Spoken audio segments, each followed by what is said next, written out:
Hey everyone, I hope you're all doing really, really well. Today we'll be talking about liver cirrhosis and portal hypertension, which both are really big topics. Liver cirrhosis being bigger and more important. It is it's almost certain to come up in your exams and quite commonly comes up as an OSCE topic as well. So I think you really need to be comfortable with understanding how it presents the primary causes and how to evaluate its complications.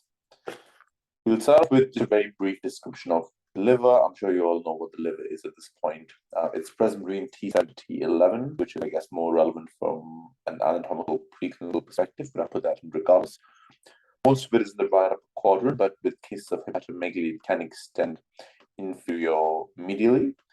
It produces more serum protein than bile, which I'm sure you know. Then when we divide the liver into components, whether it's left and right, we can either do this anatomically, and that's through the falciform ligament, or physiologically through the Cantley's line. The difference between these two distinctions is not super relevant. I guess anatomically, once you have falciform ligament, that is quite a very clear embryological distinction between the two sides. But physiologically, when we consider the function of the liver and its segments, that is more relevant from a physiological perspective. And that's relevant for hepatic resections predominantly. What you need to know is when we talk about the biliary system and liver and biliary stuff, it's hepatobiliary, right? You need to know that bile flows outwards, which makes sense because you want to, it's an excretory product. Venous blood flows inward, and it eventually ends up in the central canal. So this is how we end up. So this is a branch of the hepatic portal vein, which is all the venous blood that your liver is receiving from your intestines, which contains a lot of stuff. It then eventually passes on, and it eventually ends up in the central canal or the central vein. These eventually then lead up and drain into the inferior vena cava. Then also the bile duct, which is excretory, so it falls in the opposite direction, and there's a countercurrent that's set up between the two. You need to know what a portal triad is. So that consists of the portal vein, portal artery, and the bile duct.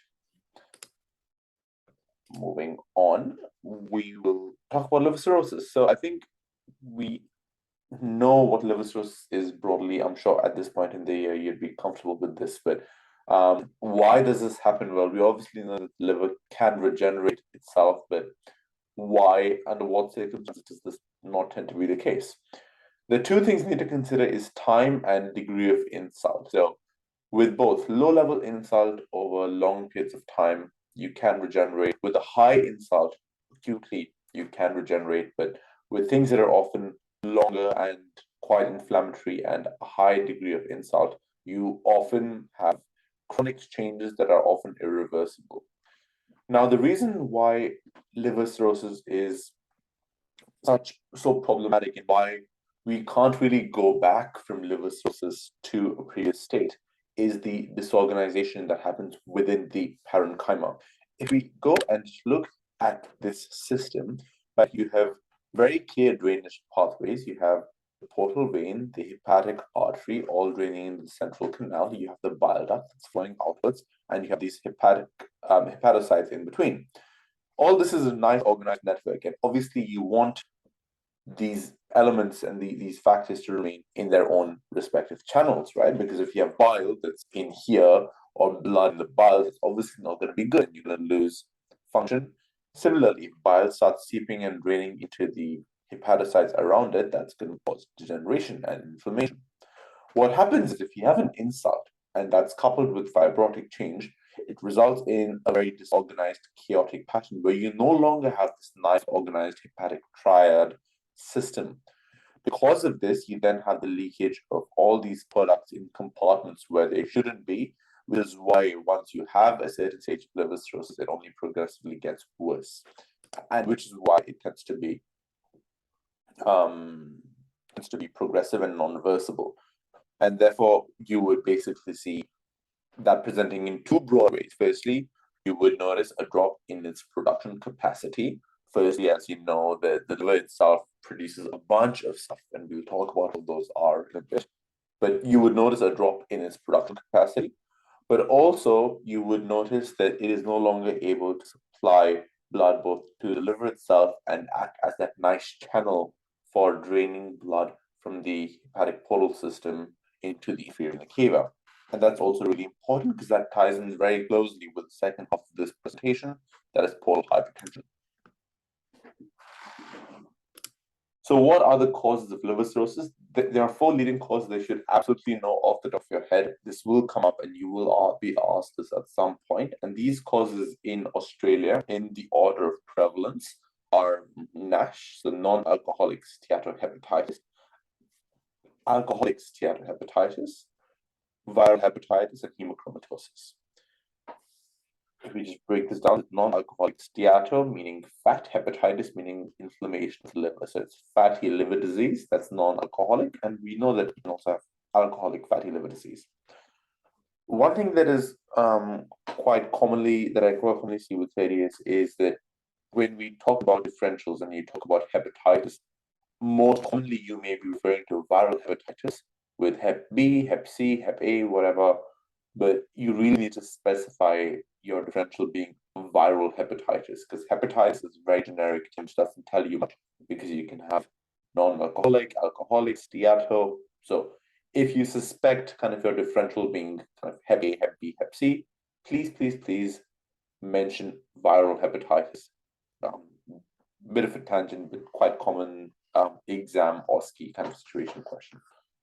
Other causes are also that are relevant: autoimmune hepatitis, primary biliary sclerosis, so PBS and also PSC, Wilson's disease, which is an issue with the metabolism and abnormal deposition of copper, which also presents with those nice Kaiser fascia rings in the eyes, and alpha-1 antitrypsin deficiency, which goes hand in hand with COPD. We cover some of these later when we talk about autoimmune liver diseases. So how does liver cirrhosis present? The most important thing, and I think this is a surprise to anyone, that obviously the severity, the presentation would depend on the severity, and I know that's a cop-out bullshit answer in a lot of cases, but that is really the case, and you need to, I guess, be able to make that call based on the science. If someone presents with caput medusae, which is this, which is really bad, right? It doesn't look pretty, I think you should be able to ascertain that this is probably severe liver cirrhosis. That is important. So systemic features: fever, malaise, weight loss, nothing special about these. Skin changes: you can have jaundice, and you have jaundice because of high bilirubin. The reason you have high bilirubin is often twofold. Firstly, because you have an issue with the conjugation of unconjugated bilirubin. So you have red blood cells which form unconjugated bilirubin that your liver is meant to conjugate and then excrete through the biliary system. So firstly, if you can't conjugate that, you will have excessive buildup of unconjugated bilirubin, right? That's the first thing. And secondly, once you have that disorganized portal architecture that we talked about, even if you are able to conjugate bilirubin, you will have an issue with its elimination through the biliary system, and this can often drain into the portal system, the venous system, and cause, again, a conjugated hyperbilirubemia in addition to the unconjugated one that we already mentioned. You can have pruritus, that is because of the bile salts under the skin. Pruritus is just an itch, and we often look for scratch marks, which is why we do that. You can also have telangiectasia and spider nevi, right? Now, this was always one of those things that I didn't really understand. So telangiectasia are these kind of the abnormal vessels or abnormal superficial vessels when you shouldn't see them, and spider nevi is kind of the spider web architectural system with a central dot. I never really understood why you get these. I had to look this up for this lecture, but apparently what you have, because your liver is no longer able to metabolize a lot of factors, you end up with high levels of this particular factor called plasma vascular endothelial growth factor. You don't need to know this at all, but what this does in high levels is stimulate the proliferation of vessels in the endothelium, causing these abnormal looking vessels. You can also have caput medusae, which is portal hypertension. The reason we get portal hypertension, I'll touch on this very briefly here because we talk about it more later, is because you have that disorganized architecture that's throughout the liver. You have an issue with draining that blood from the portal system into the venous inferior vena cava. That results in a backlog and increased pressure, causing dilation of these veins, seen as capillaries here. You can also have hepatosplenomegaly, but you don't always get that. Why? Because, well, hepatomegaly you often get if the liver is particularly congested or inflamed. However, with most cases of chronic liver cirrhosis, that is not the case, and you might actually see a shrunken liver. You can often also end up with splenomegaly, and you get that because of portal hypertension. Again, if you can't drain the venous blood coming from the spleen, it's going to pool up in the spleen. Spleen becomes congested, you end up with splenomegaly. You can also have ascites, again, because of the portal hypertension, and varices. You can have varices everywhere, really, but anorectal varices. The reason I put that in is because people often confuse it with hemorrhoids, but they are completely different. Like, they may present slightly similarly with kind of the injected erythematous vessels that may look like hemorrhoids, but always consider that specially. You can also get esophageal varices, which are another big thing that we look out for. The function of the liver, and I found this a really helpful flow chart, which really ties in everything you need to really do to understand and manage liver cirrhosis. So firstly, you have the storage of a lot of things. So glucose, vitamins, copper, iron. Not super relevant for liver cirrhosis because we can have kind of a mild iron deficiency anemia with cirrhosis. You can also have issues with diabetes. But then again, if you're looking at the demographic, most of these people are, again, non-alcoholic fatty liver disease, alcoholic fatty liver disease. They are probably going to have some level of metabolic syndrome to begin with. You have issues with degradation. Again, good to know, but not super important. Metabolism. Again, you have issues with carbohydrate and lipid metabolism. But the most important part is your synthesis. And this is where we really dwell into how to assess for chronic liver disease. So what all does the liver synthesize? You have albumin, you have most of your coags, including anticoagulant factors like protein C, protein S, and antithrombin, hormones, and then also complement proteins, which have a really big role in inflammation. So before we go and talk about how to assess that, let's go through a case and we'll add more stuff to it. So Matthew is a 57-year-old man who presents with a 2-month history of feeling unwell and tired. His wife also noticed that his eyes have been a bit yellow. This is the most common way that jaundice will be described to you. And we have already gone through how to assess for jaundice in the previous lecture. But again, we'll touch on that a bit here as well. The reason they say that the eyes are a bit yellow is because the most common place, and the first place you'd often see icterus is the eyes of the sclera, called scleral icterus. Based on this bit of information, what do you want to ask? So let's talk about going back to our systems, going back through groupings of questions and all of that. So a good summary of jaundice would be WWQQA asking for pale stools, dark urine, skin changes, neurocognitive changes, appearance, and itch, right? Because all of that is just jaundice stuff, because that's our primary presenting issue.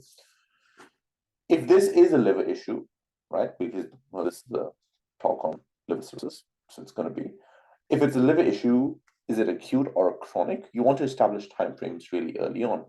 And is the liver failing? So is it cirrhotic? You want to obviously establish a time frame. How long has this been going on? And I guess not so important from a history perspective, but the liver, we know, does a lot of other stuff too, and which is where we'd be measuring a lot of those things to assess the severity. So coags, looking at their INR, looking at their albumin, looking at their platelets, asking them specifically stuff about what may explain the cause for their potential liver abnormality. Again, you want to start off with the 4 most common causes of jaundice and ask specific questions about that. So if we know hepatitis, and I've put hepatitis here specifically, not viral hepatitis, because that can be a wide range of kind of factors. So you want to start off with, I guess, assessing, do they look like someone who would have non-alcoholic fatty liver disease? Do they fit the typical profile of the hypertensive, diabetic, who's overweight, that picture, right? You want to ask for alcohol history. So that's really important here. Alcoholic steatohepatitis. And then viral hepatitis is really important too. Most commonly for your OSCEs, viral hepatitis would be the go-to answer. With that, we want to ask them about recent travel, outside food for type A, unprotected sex, particularly for type B, so Hep B, drug use for Hep C. Again, you can have Hep C with unprotected sex and Hep C and Hep B with drug use, but more commonly you see one with the other. Recent tattoos, blood transfusions, and other immunizations up to date, right? And then obviously alcohol, BMI, smoking, really, really important. So we ask all these questions and we end up with the skin changes. So Matthew's skin is actually a bit yellow. He does seem to be a bit lethargic, tired. We already know that he's fatigued and he has an itch. In terms of his alcohol use, he says that he consumes 20 to 30 standards a week. His BMI is 38 and he has a 30-pack-year history of smoking. Now, this may make me realize that, well, alcohol, seems pretty high. His BMI is also pretty high. Is this non-alcoholic? Is this alcoholic? I'm not particularly sure, and I'm not sold on either case just yet. So, we ask a few more questions specifically about his jaundice to make us realize, is this a pre-hepatic, hepatic, or a post-hepatic jaundice? Because that should be the first framework that you work through when you have a person who's jaundiced. Color of his stools, normal. Color of urine, normal. The fact that these two are normal makes me suspect that this is unlikely to be a post-hepatic jaundice. Why? Because with post-hepatic jaundice and post-hepatic obstruction, you often see abnormalities in these two. Particularly, you have dark urine and pale stools. The fact that both of these are normal fits in with his history. He doesn't have severe right upper quadrant pain. It doesn't sound like biliary colic either. He has a mild itch, which doesn't really help us. He doesn't really have any neurocognitive changes. This has gone for 2 months. It's kind of a subacute picture. He has some signs of hypoalbuminemia. Now, what might these be? So he has ankle edema up to the mid-shins, plus ascites, plus abdominal distension. He doesn't have any shortness of breath or orthopnea, and he has been bruising easier than usual. What does this make me realize? So far we have, doesn't seem to be a post-hepatic picture. It's acute on chronic. He has signs of low albumin clinically, and he's bruising easier as well, which makes me realize, well, could this be a liver issue where we have hyperalbuminemia, we have issues with platelets, issues with coags, all of that. He doesn't have a fever, but he has lost a bit of weight over the past 2 months. He was unwell, fatigued, and tired that we already established. Based on these questions, the first few things that you need to ask yourself is, firstly, do we think this is acute or chronic? Do we think the liver is cirrhosed? And does the hyperbilirubinemia seem to be predominantly conjugated or unconjugated? And this is really important to establish. I have this little Hep screen that I try to get through if they have jaundice of any sort, even if it seems to be biliary colic, always just go through a quick Hep screen. And this is going to be a viral hepatitis screen. So travel, no. Outside food, Mac's, unprotected sex with a partner 4 months, not really significant. Drug use, occasional IV drug use, needle sharing with boyfriend. Now, that is a red flag. I don't like that at all, right? Had a few tattoos over the past 2 years, nothing new. Blood transfusion nil, and does not remember immunization status. Now, based on that, it seems to be chronic, liver is cirrhosed, and we don't really have any real signs of a conjugated hyperbilirubinemia, right? Because again, no changes to urine, no changes to stool.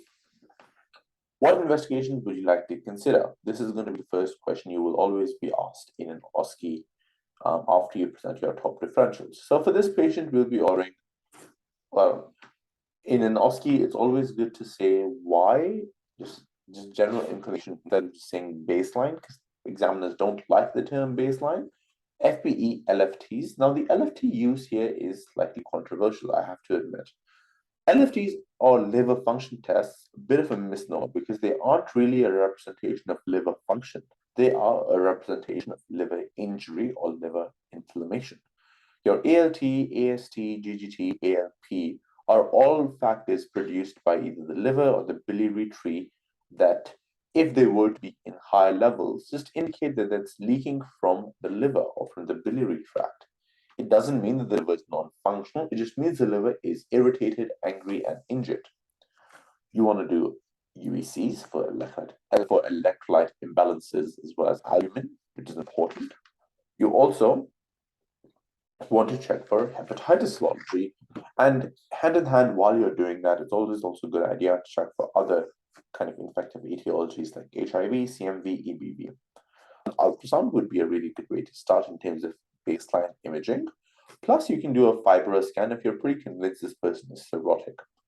You can also do iron studies because, as we said, you can have issues with iron metabolism and storage, and upper GI scope. Although I don't think this would be ever kind of a pre-exam or investigation you would order. It's more so when they do have kind of documented cirrhosis, you want to have regular GI scopes, because the big thing we worry about are esophageal varices. If a person has a ruptured esophageal varice, their life expectancy drops incredibly, and their 12-month survival is perhaps worse than that of an AMI. So these are the values we get. So as we can see, albumin is low. ALP seems to be high. ALT high, but not super high. Bilirubin is high, which fits in with our picture of a patient who's clinically jaundiced. And we have kind of an elevation in the GGT and AST as well. Now, this doesn't really convince me of particular etiology, but things that are important. Firstly, albumin's low, correlates with our history. Bilirubin's high, correlates with our history, and we have a broad kind of derailment of LFTs as a whole. But it's not exactly a hepatitic or a biliary picture. It's a bit of a mixed picture, correct?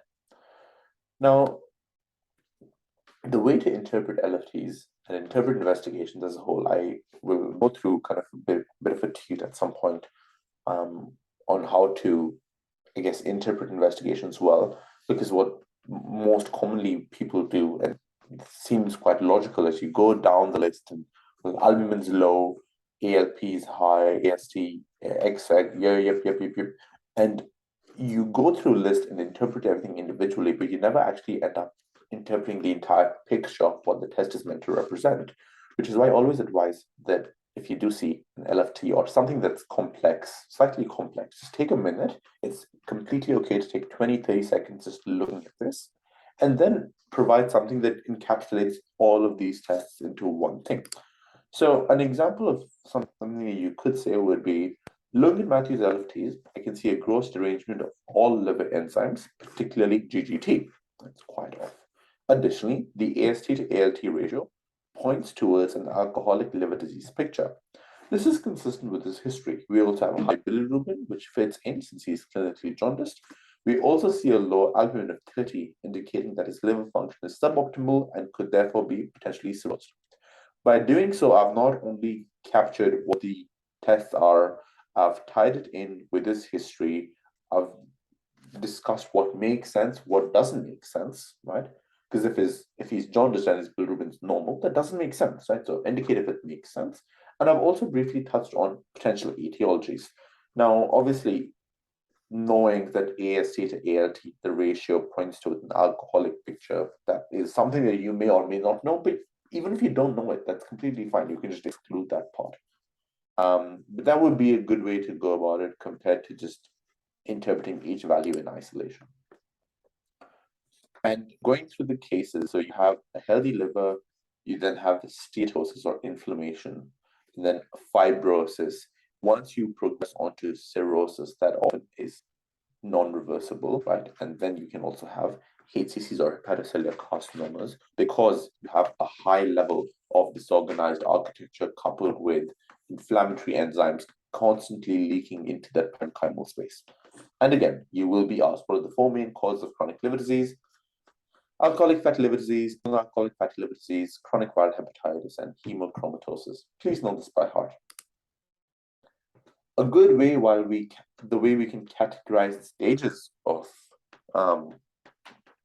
chronic liver disease is based on this stage 1, 2, 3, 4 system. I don't really remember what the name of the actual grading is called, but it's a really good way to, I guess, characterize them. The first two stages are compensated, the other two are decompensated. What does a decompensated cirrhosis entail? So if a person has ascites, that by default puts them at a decompensated state, which means that their body is overwhelmed by the degree of cirrhosis. So if they have portal hypertension, usually that's presented with ascites that's decompensated. If they have a bleed, that's decompensated automatically. So we look at ascites and varices are two main factors. So stage 1, you have no ascites, no varices. This is often diagnosed through a fibroscan. Good prognosis, relatively. Stage 2, you have varices, but no ascites, right? And this is when you may have anorectal varices, esophageal varices, but it's not bad enough that you're actually leaking fluid into your peritoneal space. Stage 3 is where you have ascites and quite commonly with varices. With the moment you get a bleed, that is already at stage 4, and there's only a 43% survival rate at 1 year. So that's really bad. So what stage is Matthew at? So this would be at stage 3, right? Because remind me, I think he had ascites. Yes. If he had ascites, he would be stage 3 automatically. So what are some important triggers for decompensation? And also the reason he's decompensated is because he is clinically jaundiced, right? If you're clinically jaundiced, it means your body's getting overwhelmed. That puts you at stage 3, and he's not bleeding, so it's not stage 4, stage 3. What are some important triggers for decompensation? Drugs, toxins, ischemia, infection. The list really goes on, but these are a few kind of triggers that you can rattle off if you get asked this. I think this is also self-explanatory, like you can make sense of why you would get this. And then the question may arise, how would you like to treat complicated alcoholic fatty liver disease? So firstly, stopping alcohol intake, really good. You want IV fluids, adequate hydration. You want thiamine supplementation because they can often end up with a thiamine deficiency with chronic alcoholism, and a withdrawal in that case can cause Wernicke's or Korsakoff's and encephalitis, and that's really bad. So we want to always, if someone comes in with severe alcohol abuse, we want to start them on alcohol withdrawal scale to assess for the degree of withdrawal we might expect, and also start them on thiamine supplementation. And monitor for complications, which is a bit of a cop-out answer, but oh well. You can also start them on glucocorticosteroids if you suspect that the degree of inflammation in that particular case is high enough to potentially lead to a decompensation. One thing that really gets asked sometimes, but doesn't really fit in elsewhere, that I've touched on here, is PBC versus PSC, so primary biliary cirrhosis versus primary sclerosing cholangitis. Now, the two sound similar, a few key differences that you need to know. So primary biliary cirrhosis, what is happening here is you have destruction of the bile ducts inside the liver itself, right? It's a primary biliary sclerosis. So biliary bile duct cirrhosis, it's cirrhosed and most commonly happens within the liver itself. You can also have a sclerosis of the intra and extrahepatic bile ducts. This is called primary sclerosing cholangitis. The way I remember this is cholangitis, when we talk about cholangitis, is of the biliary tree, right? Where you have fever, right upper quadrant pain, and jaundice. So the way I remember it, if you have cholangitis, it involves extrahepatic bile ducts as well. This is primary biliary cirrhosis, which is exclusively the intrahepatic. The reason you get this, or the cause of the obstruction, is you have granulomatous inflammation destroying the bile ducts, and you have fibrosis destroying the bile ducts. So very similar. The things that are different between the two that you need to know, like most autoimmune conditions, PBC presents more often in women than men. However, PSC is more common in men compared to women. PSC also has an association with ulcerative colitis, really important to know, and increases the risk of a cholangiocarcinoma. A Cholangiocarcinoma is a cancer of the biliary tree. So cholangiocarcinoma makes sense because of these two, PSC is the only one that presents with extrahepatic biliary duct involvement, right? Primary biliary sclerosis, you need to know that it presents with a positive AMA or anti-mitochondrial antibody. The way I remember this is primary biliary sclerosis is more often in females and middle ages, so I think of mums, and AMA or AMA in a lot of subcontinental languages is mum. So AMA reminds me of PBC, which I know is more common in middle-aged females. And the only other thing is the appearance of PSC on a cholangiogram. This has come up on exams before, and it presents with a beaded pattern. Why is it beaded? It's beaded because you have constrictions along the biliary tree. So when you do inject something through it, you get this beaded appearance. And that would be obviously across the extra and intrahepatic bile ducts. And I've just highlighted all the important points you need to know from that. A few buzzwords that you need to know that I've just put in here purely for exam purposes. Just scroll through this later. ALT, AS. So if AST is greater than ALT, more commonly in alcoholic hepatitis. So S over L, so smashed over life, because you want alcohol more than you care for your life, saturation. But if it's the other way around, it's more common in viral hepatitis. A high GGT is particularly commonly seen in chronic alcoholism. And if you have, this is already self-explanatory. If the AST to ALT ratio is in the thousands, you only have two real causes you should be thinking of: a paracetamol overdose or hepatic ischemia because of a blockage in the hepatic artery. Kaiser-Fatschring's, Wilson's, AMA positivity, PBC, AMSA, anti-smooth muscle antibody positive, males and ulcerative colitis, PSC.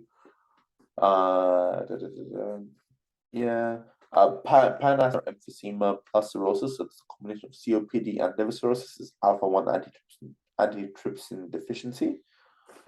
If you have anterograde and retrograde amnesia, that's Korsakoff. If you have young and asymptomatic hyperbilirubemia that's picked up on the blood test but has otherwise no significance, that is called Gilbert syndrome. And confusion, so a combination of confusion, ophthalmoplegia, ataxia, and thought problems of the acronym COAT is Wernicke's, which is often worse than Korsakoff.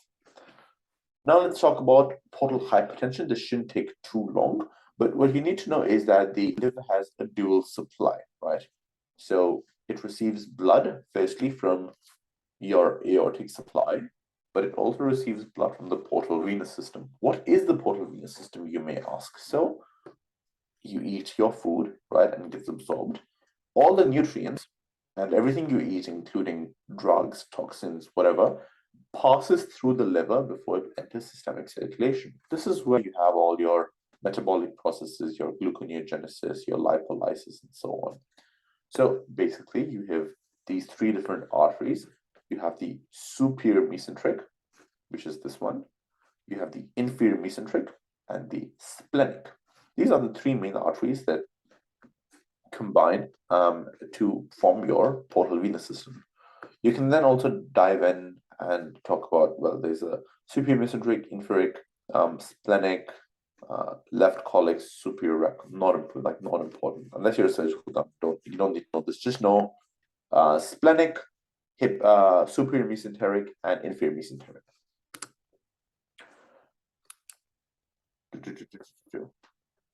I also put in the management of a variceal bleed. Not really relevant, but I've put in just to be. I know I'm very annoying in putting things that are not super relevant, but our consultant, when I was in third year, really emphasized on knowing this well.